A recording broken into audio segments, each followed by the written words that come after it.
Good morning, it's Rick outside the lines. Right here I've got the gauge cluster out of the 76, and online I found this Jet Motor or Jet Motor, whatever, but they do gauge faces. And they had replacement faces for the 76 GL1000, but I wanted something a little different, so I messaged them and asked if they could do the faces in white, and they messaged me back that they certainly could. So I've ordered that. I've got new gauge faces coming in white with black numbers and then a little bit of red on them, and also new plates. So it's the entire plate. It's a new printed dials and plates. So I've got to take these apart, and also while I have them disassembled, I'm going to be cleaning up some of the rest of it, and maybe even powder coating some of the cases and whatnot that are metal and get them a different color.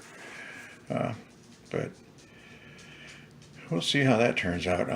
I took some before pictures, and when I'm done with this, I'll take some after pictures. But probably won't be getting a finished product for quite a while.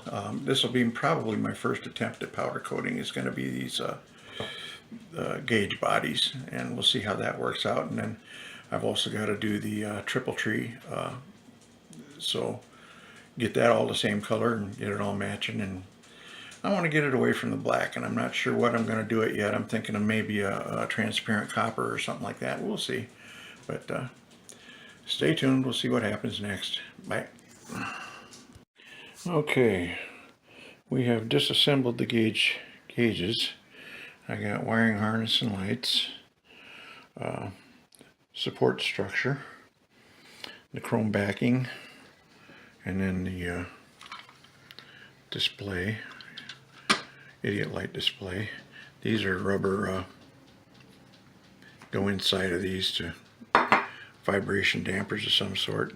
So I think what the plan is going to be, we're going to take the chrome pieces and do a transparent copper on those, and then these I will probably just, this part, the ring, once I get that off, is going to go in a regular copper finish. It's not the chrome look as much, but just copper. And then, like I say, we will have white faces on these, and hopefully it all turns out pretty. I don't know what I could do with this either to make it a little more interesting.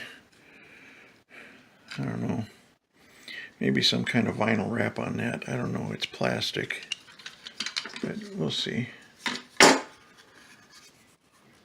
Yeah, they could be done something, I'm not sure what. But anyway, let you know when we get a little farther along. Bye. Okay, we're a little farther along here. Got everything disassembled. I don't know how well that's going to focus there, but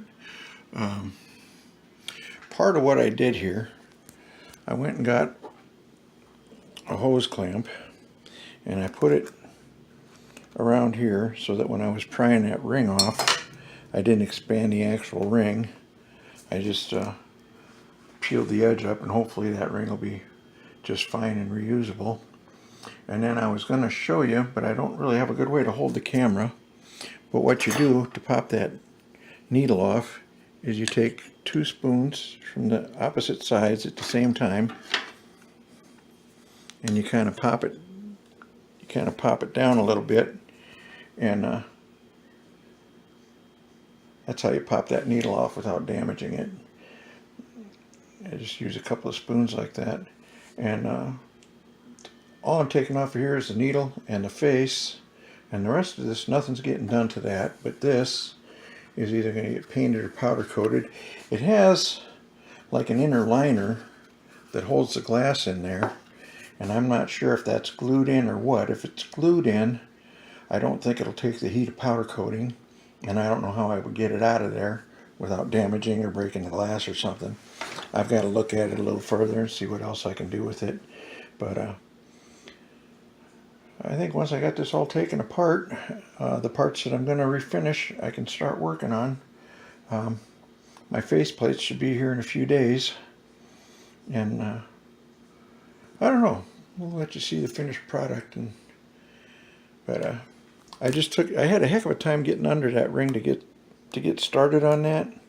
But once you got under it, you just kind of take a screwdriver and work your way around. And like I say, I had that hose clamp on there. I just peeled it up against the hose clamp and the thing comes right apart. So hopefully this is going to work out well. But that's where we're at right now, and I'll get back to you when I get a little farther along with all this. Anyway, catch you in a day or two. Bye. Oh, hang on a second. Okay, here's the gauges all put aside and waiting on powder coating and the gauge faces to come in.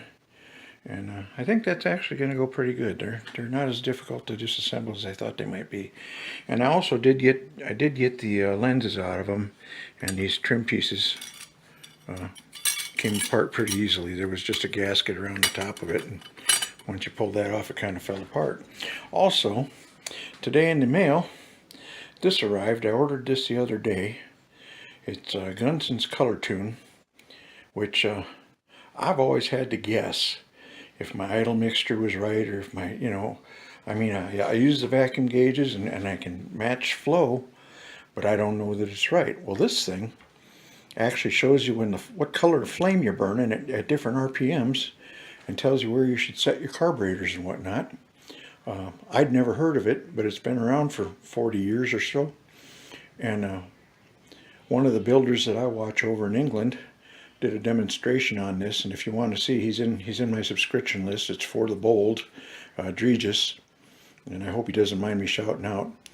But he did a demonstration of this device, and I was sold. I had to get one right away. I'm not going to be ready for it probably till sometime next spring, but at least I've got it and we're ready to go. But shout out to Dregis. He's pretty impressive the way he works on things. But that's all I got for you today. Catch you later. Bye.